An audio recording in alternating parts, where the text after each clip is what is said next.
Shalom. 平安。 Ya, sungguh anugerah yang besar ya, pada minggu ini kita bisa masuki rangkaian Minggu Suci. 本周我们能够进入圣周，这是何等伟大的恩典！ Dalam minggu ini, Minggu Palma, 2000 tahun silam itu Yesus berjalan menuju Yerusalem. 今天就是2000年前，耶稣走向耶路撒冷。 Dan dia tahu persis apa yang akan terjadi ketika dia masuk ke Yerusalem. 当他进入耶路撒冷城的时候，他清楚的知道他将面对的是， Yaitu pada akhirnya dia akan mati di kayu salib. 就是最后他将被钉在十字架上。 Namun dia dengan berani dan penuh ketaatan dia masuk Yerusalem untuk serahkan dirinya disalibkan di Bukit Golgota. 但是他勇敢并顺服的走进耶路撒冷，走向各个他山顶上。 Namun tidak berhenti sampai sana. Pada hari yang ketiga dia menang atas maut. 但是不止停止在那里，第三天他复活了。 Saudara, Minggu Suci adalah minggu yang paling penting dalam sejarah umat manusia. 弟兄姐妹，圣周在我们人类历史上是最重要的一周。 Dalam minggu ini Allah mengerjakan keselamatan bagi kita semua. 在这一周，上帝为我们做了救赎的工作。 Dalam minggu ini Yesus diserahkan, dia disiksa, dia mati, dia dikuburkan, dan kemudian dia bangkit. 在这一周，耶稣被捉，他被刑治致死，然后他第三天他复活了。 Saudara, tanpa kematian dan kebangkitan Yesus tidak ada keselamatan. 弟兄姐妹，没有基督的死就没有救赎， Tanpa kematian dan kebangkitan Kristus, gereja tidak ada. 没有基督的死和复活就没有教会。 Dengan kata lain, peristiwa dalam Minggu Suci ini adalah tonggak dasar dari iman Kristen kita. 换句话说，这一周的圣周就是我们信徒的梁柱。 Saudara, dalam minggu ini gereja kita akan merenungkan apa itu implikasi dari kematian dan kebangkitan Kristus bagi kita orang percaya. 弟兄姐妹，今天我们将要思想基督死和复活对我们信徒中有什么影响。 Kalau Yesus sudah mati dan bangkit, terus apa hubungannya dengan saya? 若耶稣已经死和复活了，那么对我有什么影响呢？ Dan saya diberikan kesempatan untuk memulai rangkaian seri ini dengan tema A New Life, hidup yang baru. 那么今天我有机会来传讲今天的主题，就是新生的样式。 Dan mulai dari hari ini sampai minggu depan, gereja mempersiapkan ibadah Holy Week, baik itu dalam bentuk Zoom maupun onsite.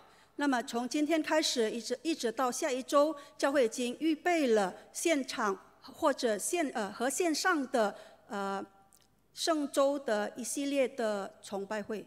Dan dalam rangkaian ini kita akan melihat apa sih arti hidup orang percaya yang sudah bersatu dalam kematian dan kebangkitan Kristus. 在这崇拜的系列中，我们将要看耶稣基督的死和复活对我们信徒的影响。 Dan saya mendorong setiap kita bisa ambil bagian dalam setiap rangkaian ibadah ini supaya kita betul-betul bisa merefleksikan apa artinya Yesus mati dan Yesus bangkit bagi hidup saya. 我希望我们每个人可以参与这一系列的崇拜会，让我们可以真正的了解耶稣的死和复活对我们的生命中有何影响。 Ya, dan mari kita buka Alkitab kita dalam Roma 6 ayat 1 sampai 14. 让我们翻开我们的圣经，我们一起看罗马书第6章第1到第14节， Dengan tema hidup yang baru. 主题是新生的样式。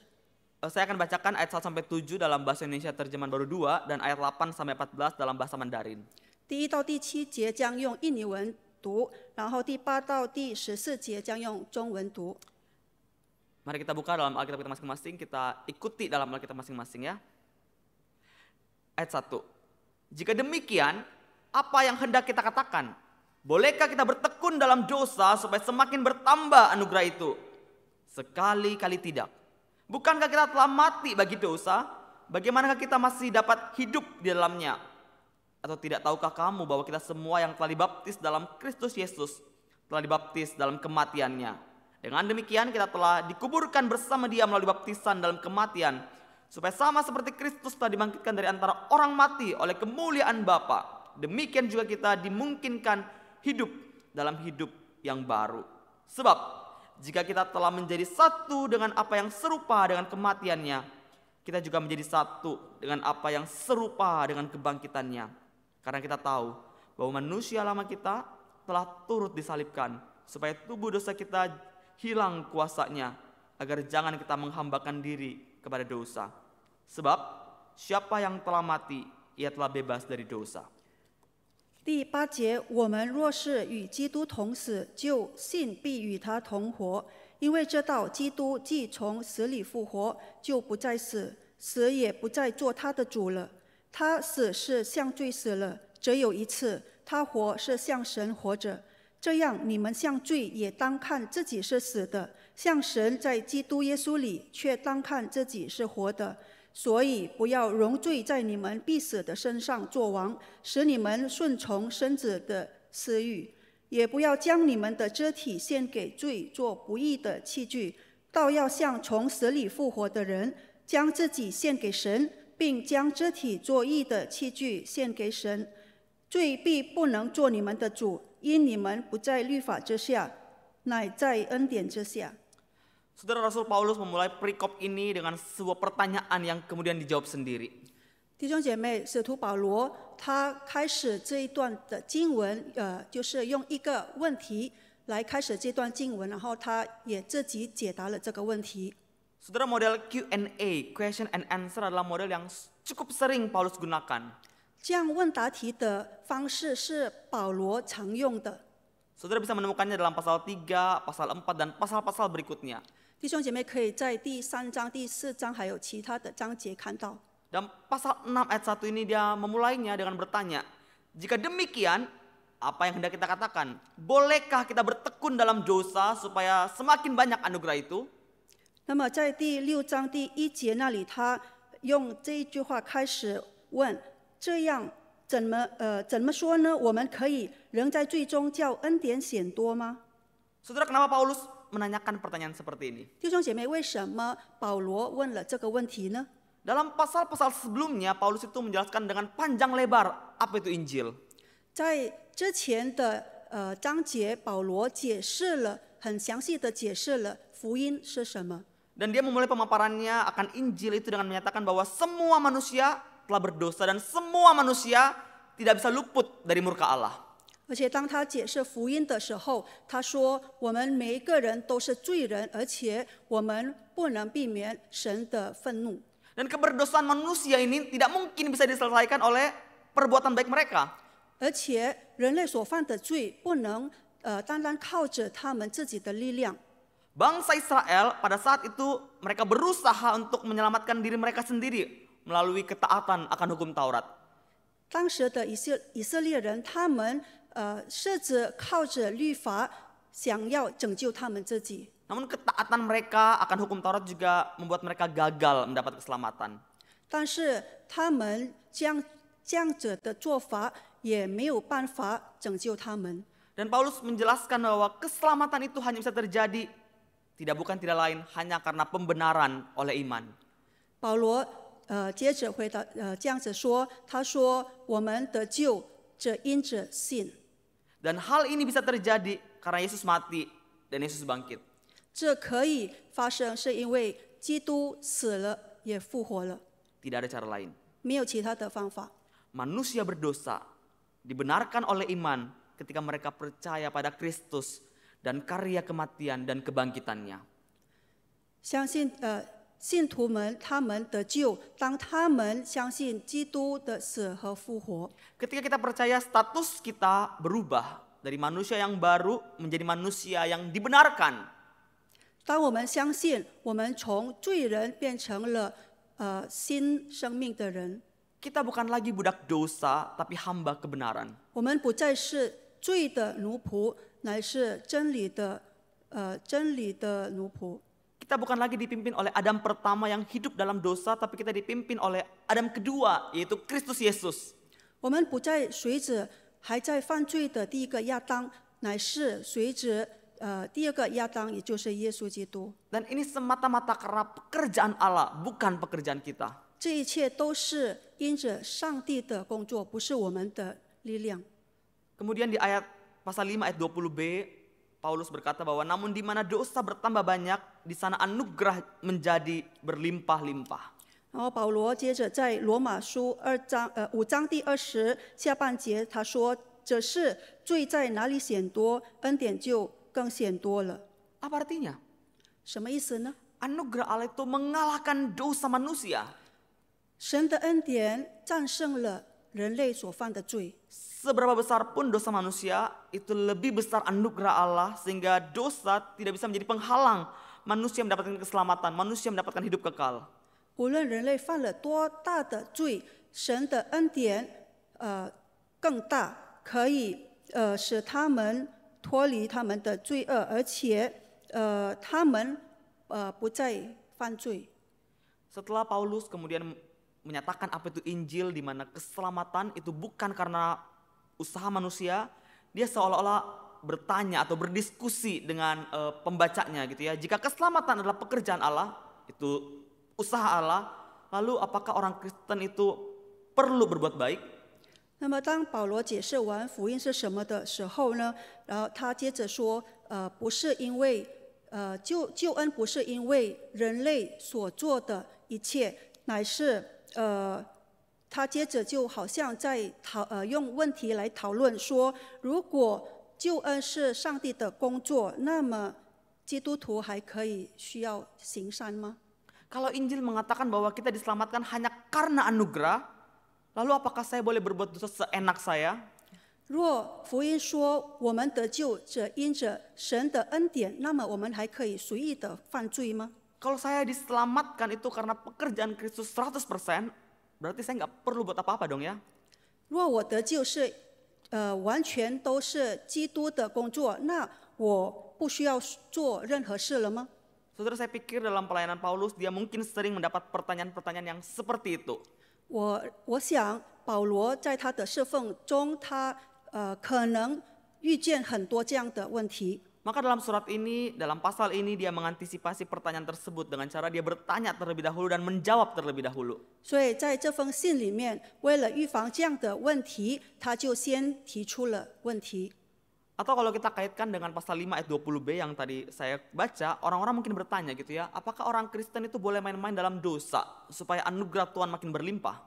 那如果我们看刚才我们读的罗马书5章第20下半节的时候，我们可以看到什么关系呢？就是我们可以作为基督徒，我们可以随意的犯罪吗？ Apakah boleh? 可以吗？ Paulus dalam ayat 2 mengatakan sekali-kali tidak. 保罗在第2节那里说断乎不可。 Kenapa? 为什么呢？ Kenapa orang yang sudah dibenarkan melalui iman tidak boleh main-main dengan dosa? 为什么因信得救的人不可以再随意犯罪呢？ Paulus mengatakan karena kita telah mati bagi dosa. 保罗说，因为我们在罪上死了。 Orang yang sudah diselamatkan melalui kematian dan kebangkitan Yesus itu telah mati bagi dosa.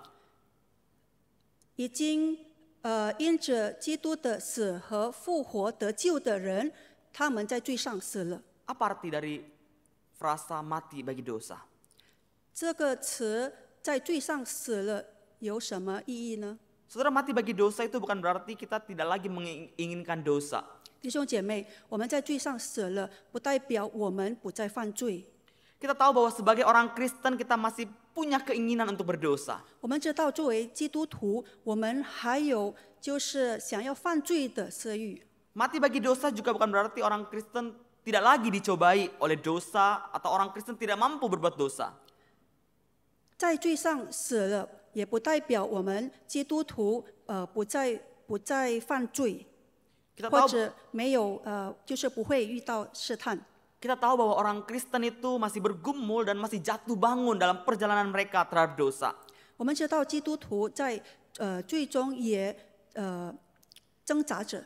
Lalu apa arti mati bagi dosa? 那么在罪上死了有什么意义呢？ Saudara, kata mati yang digunakan Paulus dalam ayat ini dalam bahasa Yunani-nya atau bahasa aslinya itu dalam bentuk tensanya itu auris atau tensanya past tense yang artinya adalah suatu tindakan yang ada di masa lalu. 弟兄姐妹，保罗所用的这个词“死了”，在罪上死了这个词呢，它在希腊文的意思就是过去式的，表示它已经过去了。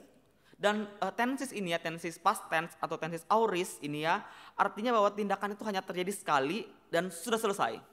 那么这个词语的语法呢，过去式就是它已经完成了，只有一次，并且已经完成了。 Dan mati bagi dosa ini bukanlah suatu proses yang berkelanjutan. 那么在罪上舍了，它不是一个正在还在进行的一个过程。 Dengan kata lain, Paulus mengatakan bahwa kita benar-benar sudah mati. 换句话说，保罗说我们已经真正的死了。 Paulus dengan berarti berkata bahwa kita ini telah mati. Bukan kita harus mati atau kita akan mati, tapi kita sudah mati.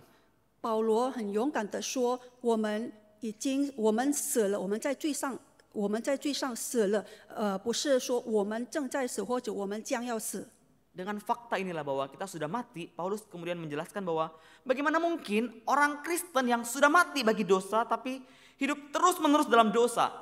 就是根据这个事实呢，保罗解释说，我们已经在罪上死的人，怎么可能还在犯罪呢？ Orang Kristen tidak lagi hidup di bawah dominasi dosa. 基督徒不再活在罪恶的掌控之下， Maka mereka harusnya tidak boleh lagi hidup seperti dulu lagi hidup dalam dosa. 所以他们不可以像以前那样活在罪中。 Saudara, di luar Kristus atau tanpa Kristus, manusia itu tidak punya kuasa, tidak punya kontrol untuk menguasai diri mereka terhadap dosa. 弟兄姐妹，在基督以外，人类他们无法控制犯罪的欲望， Mereka hidup di bawah kendali dosa. 他们活在罪恶的掌控之下。 Tapi berbeda dengan orang Kristen, mereka tidak lagi dikuasai dosa. 但是作为基督徒就不一样了，我们不再活在罪恶的掌控之下， Kita sekarang punya kuasa untuk melawan dosa. 我们有能力去战胜罪恶。 Dosa tidak boleh mendikte hidup kita. 罪恶不能掌控我们，不能做我们的主。 Kenapa bisa terjadi ini? 怎么会这样发生呢？ Kenapa orang Kristen bisa mati bagi dosa? 为什么基督徒会在罪上死呢？ Paulus dalam ayat-ayat berikutnya menyatakan bahwa hanya melalui baptisan dalam Kristus. 保罗在接下来的章节里面那边说，只有通过基督的洗礼。 Ini bukan sekedar berbicara tentang seorang yang dibaptis melalui air.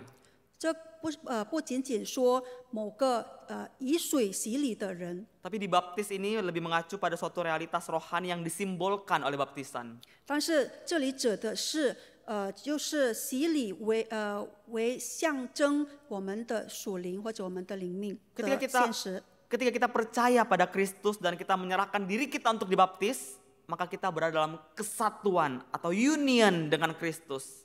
当我们相信耶稣，我们受洗，那么我们与基督联合。 Dan ini sungguh hal yang bagi saya paling indah ketika saya menjadi Kristen. 那么当我成为基督徒的时候，对我来说，这件事是非常美好的事。 Saya bersatu dengan Kristus. 我与基督联合了， Kebenaran Kristus menjadi kebenaran saya. 基督的真理成为了我的真理。 Dan tidak berhenti sampai sana, ketika saya dipersatukan dengan Kristus, maka saya juga dipersatukan dalam kematian dan kebangkitannya. 而且不只停在那边，当我与基督联合的时候，我也与他的死和复活联合了。 Karena Kristus telah mati, maka kita juga telah mati bagi dosa kita. 因为基督已死，那么我们也在罪上死了。 Kita telah dibebaskan dari dosa. 我们从罪中得释放， Namun tidak berhenti sampai sana. 但是不停止在那边。 Kita juga bersatu dalam kebangkitannya. 我们也与基督的复活联合。 Dan bersatu dalam kebangkitannya itulah yang menjadikan kita punya a new life, hidup yang baru. 当我们与基督的复活联合的时候，我们有新生的样式。 Jika kita benar-benar percaya pada Kristus, maka kita punya hidup yang baru. 若我们真正的相信耶稣，那么我们就有新的生命。 Itu apa? 是什么呢？ Hidup yang ada perubahan karena dosa tidak lagi berkuasa dalam hidup kita. 就是有变化的生命，因为罪恶不再做我们的主。 Mari kita lihat satu persatu apa arti dari bersatu dengan kematian dan bersatu dengan kebangkitan. 让我们一个一个的看，什么是与死和复活联合。 Ayat 6 menegaskan bahwa ketika kita bersatu dengan Kristus, manusia lama kita turut disalibkan. 在第6节那里说，当我们与基督联合的时候，那么我们的旧人也死了。 Ketika kita percaya pada Kristus, manusia lama kita telah dimatikan. 当我们相信耶稣的时候，我们的旧人死了。 Artinya bahwa kita tidak lagi hidup dalam natur berdosa kita. 这意味着我们不再活在罪中， Tubuh dosa kita tidak berkuasa. 我们的罪身不再做我们的主， Kita bukan lagi hamba dosa. 我们不再是罪的奴仆。 Ketika manusia lama kita telah mati dan tubuh dosa kita telah hilang kuasanya, maka kita punya kuasa untuk hidup taat pada Tuhan. 当我们的旧人死了，然后我们的罪身也失去了他的力量，那么我们就可以顺服上帝。 Saudara, aneh sekali kalau orang yang sudah mati bagi dosa tapi masih main-main dengan dosa. 弟兄姐妹，若我们在罪上死了，但是还随意的犯罪，那不是很奇怪吗？ Saudara, kalau kita melihat keluar dan kita melihat bahwa ada orang-orang yang masih berdosa karena mereka belum percaya pada Yesus, itu wajar. 若我们看有一些人，他们还没有相信耶稣，那么他们还在犯罪，那是很自然而然、很理所当然的事。 Mereka bertindak sesuai identitas mereka. 他们就是按他们的身份行事。 Manusia lama mereka belum disalibkan dan tubuh dosa mereka masih berkuasa. 他们的旧人还未与基督同钉十字架，他们的旧身还在犯罪。 Tapi jika engkau dan saya, jika kita sudah bersatu dengan Kristus, tapi kita terus-menerus menikmati dosa, itu aneh sekali. 但如果你和我已经与基督联合的，但是我们还在犯罪，那不是很奇怪吗？ Itu melawan identitas kita. 那和我们的身份是相反的。 Saudara, berikutnya dalam ayat 8, Paulus juga menyatakan bahwa kematian kita dengan Kristus akan membawa kita pada kehidupan dengan Kristus. 那么接下来我们看在第八节那里，保罗说，当我们与基督同死的时候，我们就必与他同活。 Suatu saat nanti, pada saat Yesus datang kedua kalinya, orang percaya future itu ya akan dibangkitkan bersama-sama dengan Dia. 有一天，当耶稣第二次再来的时候，那么信徒会与他同活， Kalau 同 kita 复活。 kalau kita sudah mati ketika Yesus mati, maka kita juga akan hidup bersama-sama dengan Dia nanti. 若当基督死了，我们也死了的时候，那么当他复活的时候，我们也会与他同复活。 Kehidupan yang akan kita hidupi nanti itu dijamin dengan kebangkitan Kristus. 我们以后的生活，我们以后的生命是通过耶稣的生命来保证的。 Setelah Yesus bangkit, maut tidak lagi berkuasa atas Dia. 耶稣复活以后，他战胜了死亡。 Saudara, meskipun kebangkitan tubuh itu nanti aspeknya future di masa depan, tapi kita juga sudah bisa mengalaminya di masa kini. 弟兄姐妹，虽然我们的复活是将来发生的，但是我们现在已经经历了。 Ayat 10 dan 11 memberikan ringkasannya. 第10节到第11节给我们这个概括。 Kristus telah mati terhadap dosa dan hidup bagi Allah. 基督已经向罪死了，而且他向神活着。 Demikian juga engkau dan saya. Kita telah mati terhadap dosa dan kita hidup bagi Allah dalam Kristus Yesus. 你和我也一样，我们在罪上死了，我们向神活着。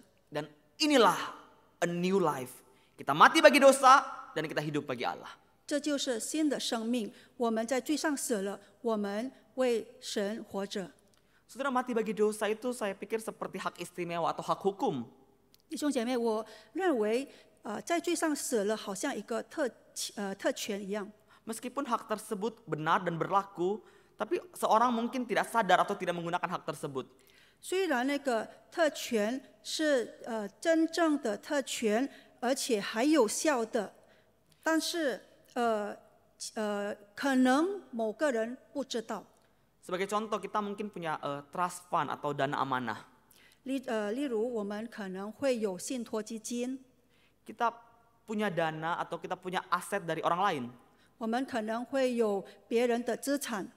Akan tetapi kalau kita tidak menggunakannya atau kita tidak mencairkannya, maka dana tersebut tidak akan mengubah kondisi keuangan kita. 但如果我们没有使用那个基金、那笔基金，那么那笔基金就不会影响我们金融的状况。 Dana amanah itu meskipun atas nama kita, tidak akan punya dampak apa-apa kalau kecuali kita cairkan.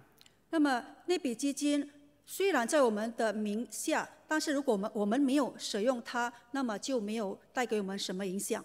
Demikian juga dengan status kita yang telah mati bagi dosa. 那么我们在罪上死的身份也一样， Kita harus menganggap atau kita harus memandang diri kita telah mati bagi dosa. 我们要当看自己在罪上死了。 Kita harus menghidupinya, kita harus menggunakannya, dan kita harus menikmati status ini supaya kita bisa melawan dosa. 我们要活出，我们要享受这个身份，好让我们可以战胜罪恶。 Saudara, seorang pengkhotbah besar bernama Martin Lloyd Jones pernah memberikan suatu ilustrasi yang sangat baik mengenai bagian firman Tuhan ini. 弟兄姐妹，一位著名牧师 Martin Lloyd Jones， 他曾经给过一个很好的插图。 Saudara, di Amerika Serikat 200 tahun yang lalu itu ada kasus perbudakan yang mengenaskan. 在美国200年前，发生了一个悲惨的奴隶制的案例。 Kemudian ada perang saudara di mana hasil dari perang saudara tersebut, perbudakan di Amerika Serikat kemudian dihapuskan. 然后在美国发生了内战，结果就是他们废除了奴隶制。 Tapi apa yang sebenarnya terjadi? 但是其实发生了什么呢？ Pada saat itu semua budak, baik dia tua maupun dia muda, diberikan status merdeka, status bebas. 当时的奴隶，他们老少都得自由， Mereka tidak lagi berstatus budak. 他们不再是奴隶。 Tapi meski demikian ada banyak dari mereka, khususnya yang lebih tua, itu yang telah mengalami perbudakan selama bertahun-tahun hidupnya, itu mereka merasa sulit untuk menghidupi status mereka yang baru ini. 但是即使那样，有一些人就是比较年纪比较大的，就是他们不能够走出奴隶的生活。 Mereka sudah dengar pengumuman bahwa perbudakan telah dihapuskan, mereka telah dengar pengumuman bahwa status mereka sekarang adalah orang merdeka. 他们已经听到了奴隶制已经被废除了，他们现在是自由人了。 Akan tetapi ratusan kali dalam hidup mereka dan pengalaman mereka setelah itu, banyak dari mereka yang tidak sadar akan status baru mereka. 但是他们的生命中，他们所经历的，他们有很多还不知道他们的所得到的新的身份。 Ketika mereka melihat tuan mereka yang lama, entah itu mungkin di jalanan atau mungkin di pasar, itu mereka ketakutan, mereka gemetar.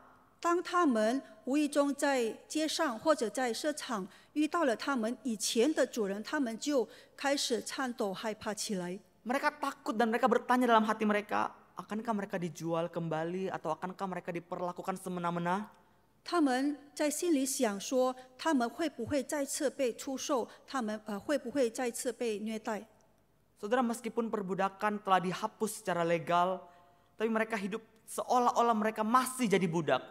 弟兄姐妹，虽然当时奴隶制已经合法的被废除了，但是他们的生活好像他们还是奴隶那样。 Begitu juga dengan kita, bukan? 我们也是如此，不是吗？ Kita juga sudah mati bagi dosa secara status. Namun kenyataannya kita terus-menerus jatuh bangun dalam dosa. 我们在身份上，其实在罪上已经死了，但是我们仍然活在罪中。 Saudara, firman Tuhan memberitahu kita bahwa kita sekarang berada dalam Kristus, sang Adam kedua, maka kita tidak boleh lagi berada dalam Adam yang pertama yang gagal. 弟兄姐妹，主今天的话语告诉我们，我们已经在基督里面，就是那第二个亚当里面，不是在以前犯罪的第一个亚当里面。 Kalau saat ini kita masih terus jatuh dalam dosa, saya pikir karena kita tidak sadar status baru kita. 若至今我们还在犯罪，那么我想我们还没有发现或者还没有觉悟到我们新的身份。 Kita lupa siapa kita yang sudah mati bagi dosa. 我们忘记了我们是谁，我们在罪上已经死了。 Saudara, dengan status ini, maka dari itu jangan sampai kita toleransi dosa. Jangan sampai kita menoleransi dosa. 因此我们不要容忍罪恶。 Orang Kristen itu mungkin saja jatuh dalam dosa. 我们作为基督徒可能还会犯罪， Tapi dosa itu membuat mereka jijik, membuat mereka berduka. 但是罪恶会让他们感到伤心恶心。 Dan kesedihan ini, kejijikan ini adalah tanda bahwa dosa tidak lagi berkuasa. 而且这伤心恶心表明罪恶不再做他们的主。 Ketika orang Kristen berbuat dosa, maka dia akan sangat berduka karena hidup dia tidak sesuai dengan statusnya. 当基督徒犯罪的时候，他们会感到很伤心，因为他们没有过着按照他们的身份。 Dan hal ini yang akan mendorong mereka untuk tidak lagi diam dengan dosa.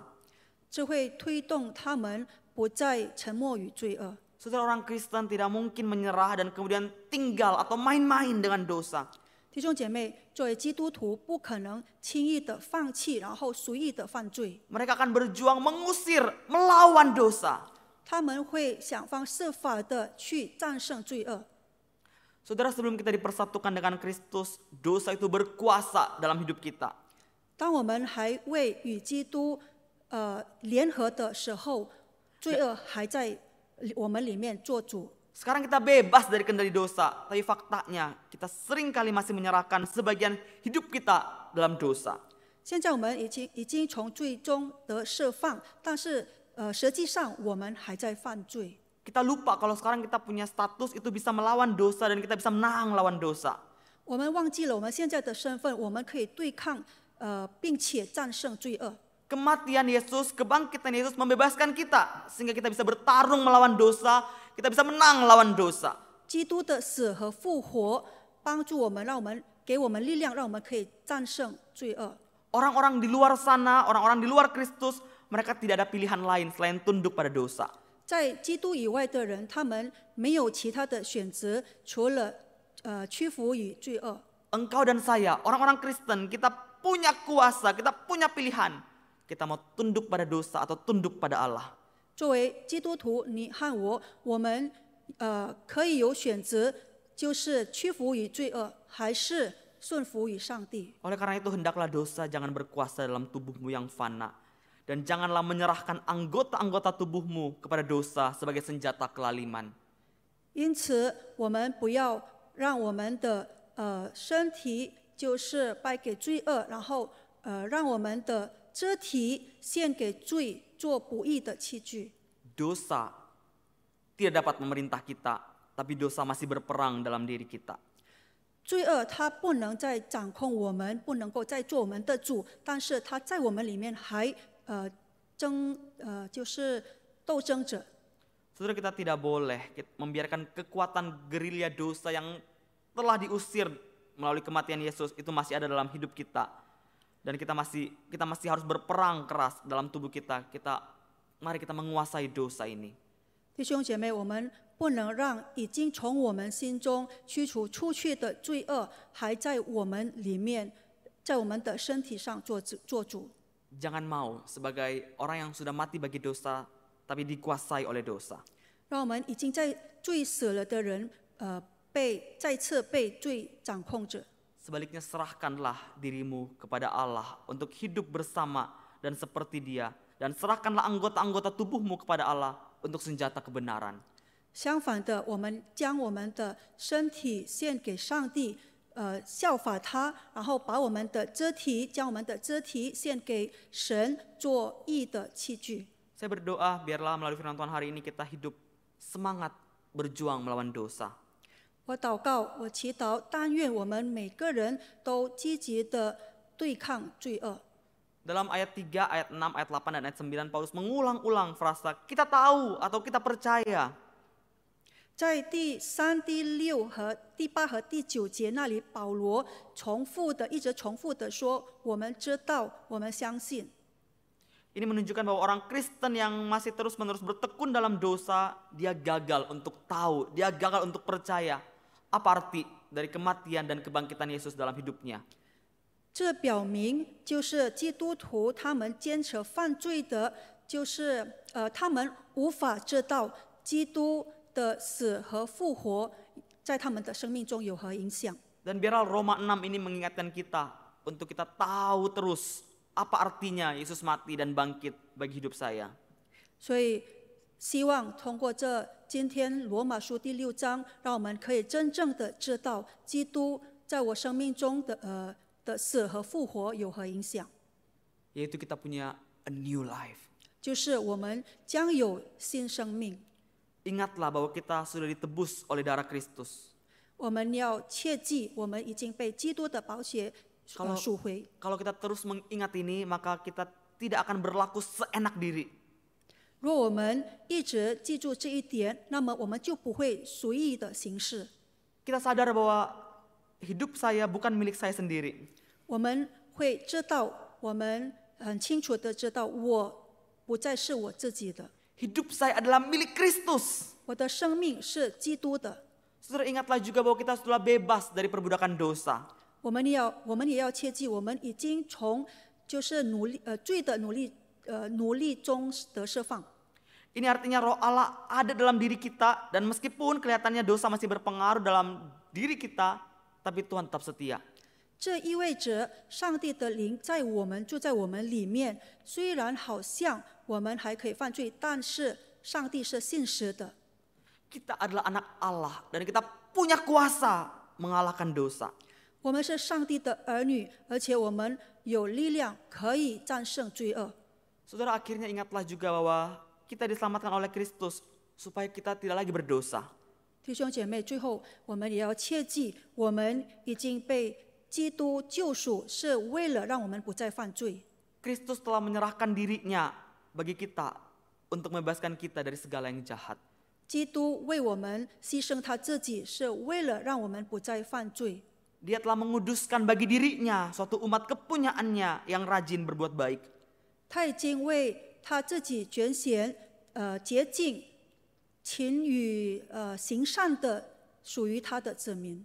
Semua penderitaan, semua penyiksaan Yesus itu supaya agar engkau dan saya bisa bebas dari dosa. 耶稣所受的一切苦难和折磨，一切都是为了让我们可以得释放。 Kalau kita masih menyerah pada dosa, itu berarti kita lupa akan kematian Kristus, dan lebih parahnya lagi kita menghina karya Kristus. 若我们还屈服于罪恶，这表明我们忘记了基督为我们死的目的，而且我们侮辱了上帝的救赎工作。 Saudara, setiap kali kita membuat dosa, coba tanyakan, apakah saya akan menajiskan hidup saya yang sudah dibasuh oleh darah Yesus? 弟兄姐妹，当我们每次要犯罪的时候，请问我们自己，我们是否会玷污已经被基督救赎的身体？ Apakah saya akan menginjak-injak tujuan dari penderitaan Yesus? 我会践踏基督牺牲的目的吗？ Apakah saya mau menggagalkan tujuan Yesus mati bagi saya? 我是否会阻碍了耶稣为我而死的目的？ Saudara, kalau kita masih terus-menerus bertekun dalam dosa, jangan-jangan kita memang tidak pernah paham apa itu Injil. 弟兄姐妹，如果我们还坚持，我们还继续犯罪，难不成我们根本不了解福音是什么？ Jangan-jangan memang manusia lama kita itu tidak pernah disalibkan, sehingga pikiran kita, hidup kita masih dengan cara yang lama. 难不成我们的旧人还未与基督同钉十字架？我们还活在我们的旧人的方式？ Injil yang sejati akan memberi kita dorongan yang baru dan berbeda, supaya kita hidup terus-menerus lebih saleh, lebih baik, dan kita tidak mau lagi hidup di bawah kuasa dosa. 真正的福音会给我们新的鼓励、力量，让我们可以活得更圣洁。 Kalau kita tahu bahwa tujuan Yesus mati di kayu salib supaya kita juga mati bagi dosa, maka kita akan dengan penuh rasa syukur, dengan penuh sukacita kita dorong hidup kita paksa hidup kita untuk hidup kudus di hadapan Tuhan. 若我们知道耶稣为我们死的目的是为了让我们不再犯罪，那么我们会鼓励我们自己，我们会推动自己不再犯罪。 Kita dengan senang mempersembahkan hidup kita kepada Allah karena kita sadar bahwa kita telah dibawa dari maut menuju hidup yang kekal. 我们会很乐意，会很心甘情愿的把自己献给上帝，因为我们知道我们已经从死里复活了。 Amin. 阿门。 Saudara, di akhir firman Tuhan ini ada pertanyaan refleksi bagi kita semua. 弟兄姐妹，这里有几个反馈的问题。 Saudara, siapakah engkau dan saya di hadapan Allah? 第一就是你在上帝面前你是谁呢？ Apakah engkau sudah percaya bahwa kepada Yesus dan engkau telah dipersatukan dalam kematian dan kebangkitannya? 你是否已经相信耶稣，而且已经与他的死和复活联合了呢？ Jika iya, apakah engkau masih dikuasai dosa atau engkau berkuasa mematikan dosa dalam tubuhmu? 如果是的话，那么你是否还在就是还让罪做你的主，还是你有能力战胜罪恶？ Mari kita berdoa. 我们低头祷告。